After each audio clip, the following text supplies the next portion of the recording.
आज बीड जिल्ह्याच्या नुकसानाची एक मंत्री म्हणून बैठक घेत आहे। याला फक्त अधिकारी अपेक्षित आहेत आणि या बीड जिल्ह्यामध्ये आष्टीमध्ये खास करून प्रचंड पाऊस पडलेला आहे। शिरूरमध्ये पाऊस पडलेला आहे, माजलगावमध्ये पडलाय, परळीमध्ये, पण इतर सगळ्या ठिकाणी आता जिथे जिथे काही मृत्यू झाले त्या ठिकाणी मी भेटी दिल्या। कोणी वाहून गेलेलं आहे, कोणाचं नुकसान झालेलं आहे। सगळ्या जिल्ह्यात प्रत्येक ठिकाणी मी जाऊ नाही शकले, तरी मी सत्ता आणि सरकार म्हणून अधिकाऱ्यांना आदेश देऊ शकते आणि त्याच्या संदर्भातला आढावा मी घेत आहे आणि त्यांना योग्य ते आदेश सरकारच्या माध्यमातून देईन। आणि या जिल्ह्यातील या अतिवृष्टीच्यामुळे हानी झालेल्या लोकांना सहकार्य करण्याची भूमिका आणि त्यांच्या पाठीमागे उभे राहण्याची भूमिका सरकारची असणार आहे। प्रधानमंत्री नरेंद्र मोदी यांच्या सेवा पंधरवड्याच्या निमित्ताने वेगवेगळे कार्यक्रम देशभरात आयोजित केले आहेत। त्या निमित्ताने आम्ही इथे युवा मोर्चाच्या माध्यमातून नमो युवा रन आयोजित केलेला आहे। बीड शहरामध्ये प्रचंड मोठा प्रतिसाद आहे।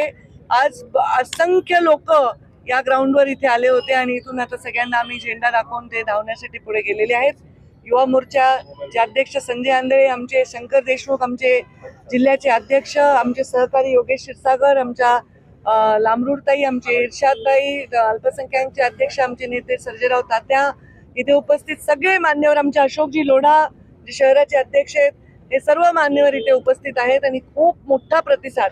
बीड जिल्ह्यामध्ये मॅरेथॉन वेगवेगळ्या स्पर्धा जिंकलेले लोक, आमचे आयर्नमॅन झालेले लोक आणि वेगवेगळे स्पोर्ट्समध्ये ऍक्टिव्ह असणारे वेगवेगळे संस्था याच्यामध्ये सहभागी झाल्या आहेत।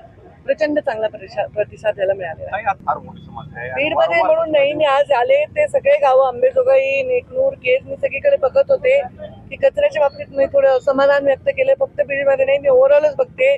निवडणुका नाही झालेल्या आहेत, नगरपालिकेचे सगळे सदस्य पण बघतायत आणि थोडस व्यवस्था पण वर मला वाटतं की थोडस अंकुश ठेवणं गरजेचं आहे आणि कचऱ्याच्या बाबतीतही आता पुढच्या 5 वर्षाचा अजेंडा आहे। बीड जिल्हा तरी कचऱ्याच्या पासून मुक्त होऊ आणि बीड जिल्ह्यातल्या नद्यांचं पुनर्जीवन हवं, एवढा संकल्प माझा आहे।